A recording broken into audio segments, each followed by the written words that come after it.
Ating ginintong turo at aral ng ating dearly beloved Honorable Pastor Wildy Almeda at beloved Honorable Assistant Pastor Lina C. Almeda. Greetings to all beloved Almeda family. Hallelujah. Sa lahat ng mga beloved preacher, beloved worker at beloved brethren. Hallelujah. Praise the Lord. Muli, ako po ay narito upang pasalamatan ang ating pinakamamahal na Panginoong Yesus. Hallelujah.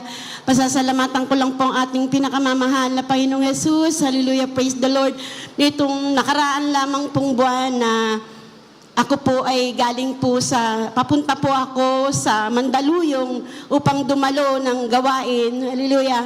Nung pong ako po ay naglalakad na, maulan-ulan po noon, meron po akong nadaanan na hallelujah, naghahakot po ng soft drinks, nagdi-deliver po, tsaka ng alak. Alam niyo po, dumausdos po yung hawak niyang case. Tumapon po yung 3-4 na case po. Dito sa may kanan ko, talaga pong sumabog po yung mga bubog na yan. Hallelujah. Ako naman po ay talon ng talon at sigaw ng hallelujah, praise the Lord in Jesus' name. Hallelujah, praise the Lord in Jesus' name. Pagmulat ko po ng mata ko, tingnan ko pang sarili ko dahil napakarami pong bubog nagtalsikan. Subalit sa kahabagan ng ating pinakamamahal na Panginoong Yesus, wala po akong kahit na anong sugat man lang. Bagamat basang-basa po yung aking palda ng Red Horse na alak. Subalit wala pong nangyari sa akin. Subalit nalungkot po ako dahil itong gawing kanan ko, hallelujah, na may kasama po akong ang kanya pong paa ay tumusok po yung bubog na yung kanya pong isang hindi liit na paa ay para pong mabibiyak na yan na napakalakas po ng dugo. Salamat, mahal na Panginoong Yesus, sa pag-iingat mo na yan. Hallelujah, praise the Lord. Nagpapasalamat ako sa ating pinakamamahal na Panginoong Yesus na muling ipapasalamat ko ang aking apo na nakatira po sila sa Rizal, Halahala Rizal. Tumawag po ang aking anak, sabi po ang akin daw pong apo ay hallelujah, na disgrasya daw po ng motor. May malaking bukol daw po at walang malay, papunta na po mula dun sa Lahala Rizal papunta rito sa Mang Rodriguez. Hallelujah. Ang iyak ko po sa mahal na Panginoon bilang isang lola. Umiyak po ako sa mahal na Panginoon, kahabagan mo ang aking apo. Tumawag din po ako sa mga kapwa ko po volunteer na isama sa pray ang aking apo. Alam niyo po, dumating po yan, dito na po nagkamalay sa Mang Rodriguez. Pagkatapos po, in-x-ray po siya dahil puro gas-gas po ang katawan na mayroon pong malaking bukol at hilong-hilo po yung bata.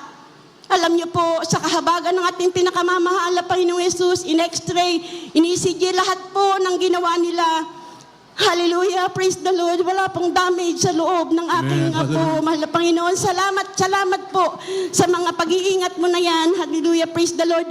At ako'y papasalamat din po sa ating pinakamamahal na Panginoong Yesus nung nakaraang pong buwan, October, 60 years old na po ako na kinakahabaga ng mahal na Panginoon.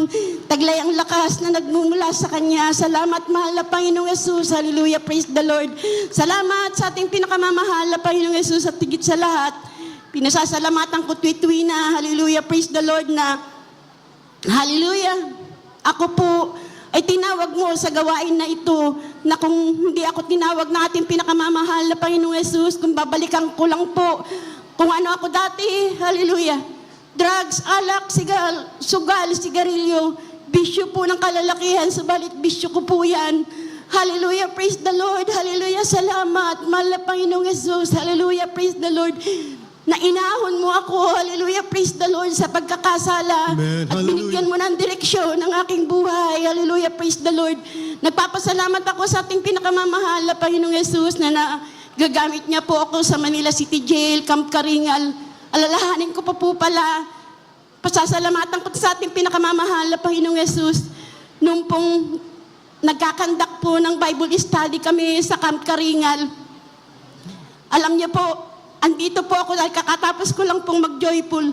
Umaawit na po yung kasama namin na solemn. Ganyan po ang layo, napakalayo po ng pagitan namin. Nakapikit ang aking mata, hallelujah.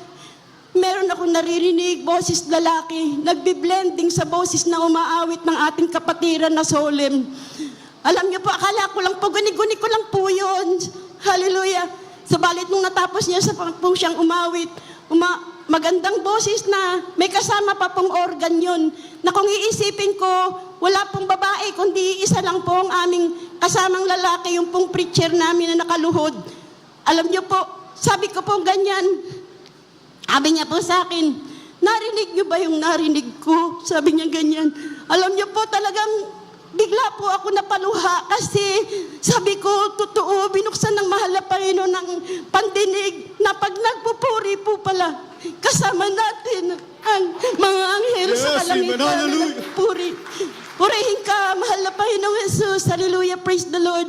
Hallelujah, dahil po, hallelujah, sa iyong kahabagan, hallelujah, mula sa isang basahan na katulad ko, pinulot mo, hallelujah, binigyan mo ng silbi. At sa ngayon, hallelujah, praise the Lord, masaya ako na naglilingkod sa ating pinakamamahal na Panginoong Jesus. Ang kagalakan ng puso, ang kapayapaan na ipinagkakaloob niya. Bagamat andyan ang mga pagsubok, subalit alam ko na kasama ko siya sa lahat ng bagay. Right. Salamat, mahal na Panginoong Jesus. Hallelujah, praise the Lord. At patuloy po, hallelujah, praise the Lord, panghawakan mo kami hanggang sa iyong pagbabalik na madatnan mo kami naglilingkod sa iyo. Salamat, salamat po, kaya't ang pinakamataas Yes, na papuri, pagsamba,